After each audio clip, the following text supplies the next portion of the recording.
Hi YouTubers. I want to do the part 4 here of the Two Knights defense, and in this video I'm not going to actually analyze a game.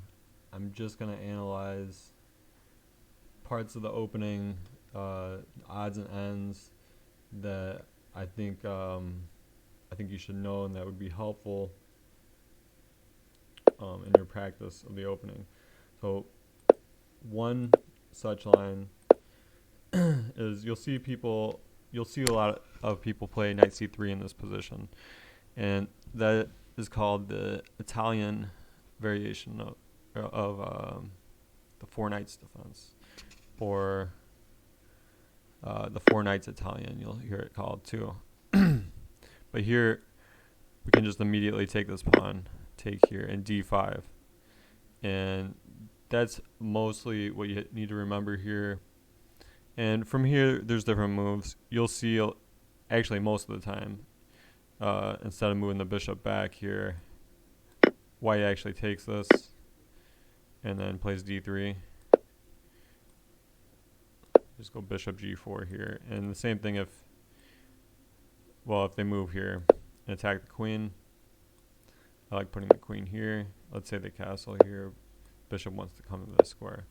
So this is just some examples of how you're going to develop, how you're going to answer these moves. Another way you'll see is just bishop back, take. And then the move I would recommend here is just bishop d6, preparing the kingside castle. Now, besides knight c3 here, let's suppose they go d3.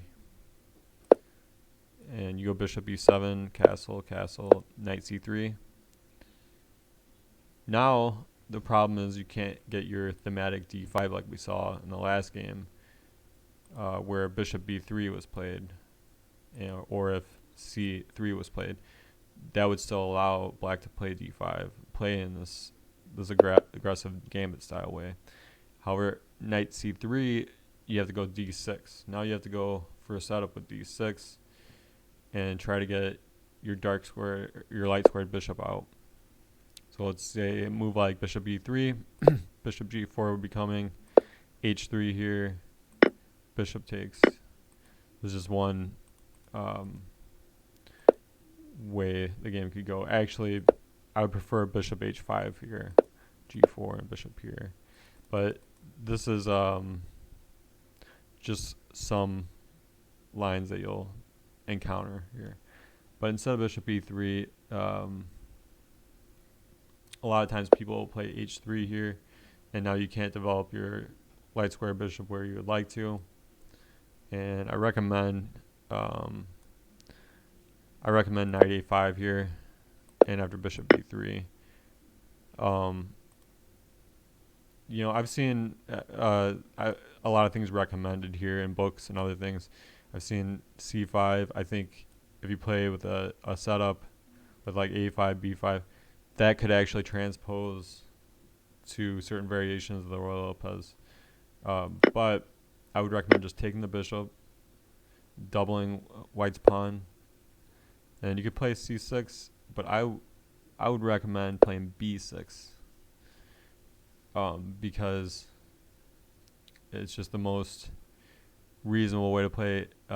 You're still going to be guarding this square with two pieces, so you're keeping a hold of the d5 square, and you're also getting your bishop on a better diagonal. Remember, since h3 was played, the bishop could no longer go to g4 to pin this knight, so naturally you'll want your bishop on this long diagonal instead. So that's just an easy way of playing, an easy setup that you could go for that I would recommend here. So remember, knight c3, use the fork trick, play d5.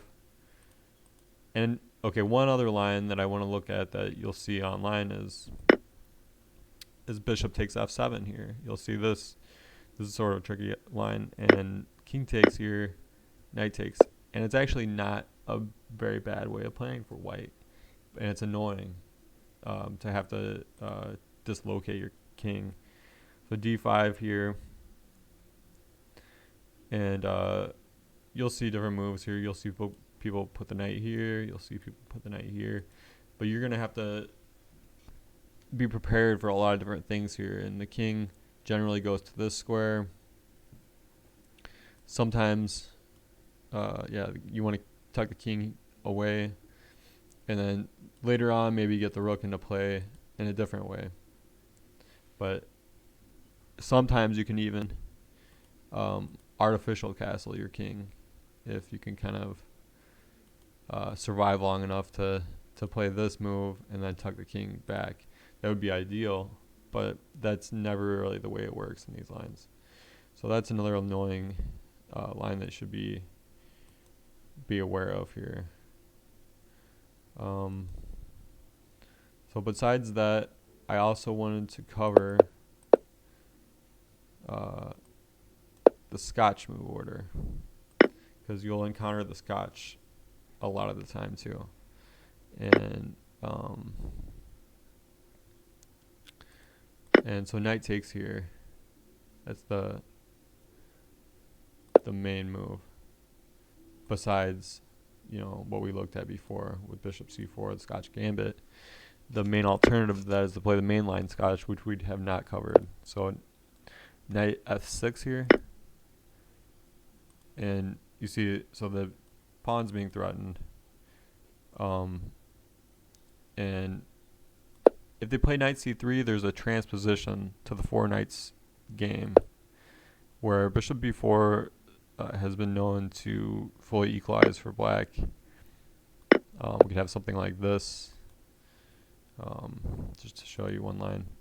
And so normally, instead of playing knight c3 in these positions, white exchanges the knight and plays e5. This is the main line of the Scotch game. Queen e7. Okay, so black doesn't have to move the knight. He can just pin the pawn. Queen e2 and knight d5. c4, attacking the knight. Bishop a6. Really fun line to play. Now the pawn's pinned, and the queen is x-rayed. b3. Now you'll see a few different moves here. d6 is a move. I know f6 is a move. g6. I think g6 is actually the main line now. But queen h4, this is a very nice move, because first of all, you're getting your bishop into play somehow. Either you're going to go to b4 or c5.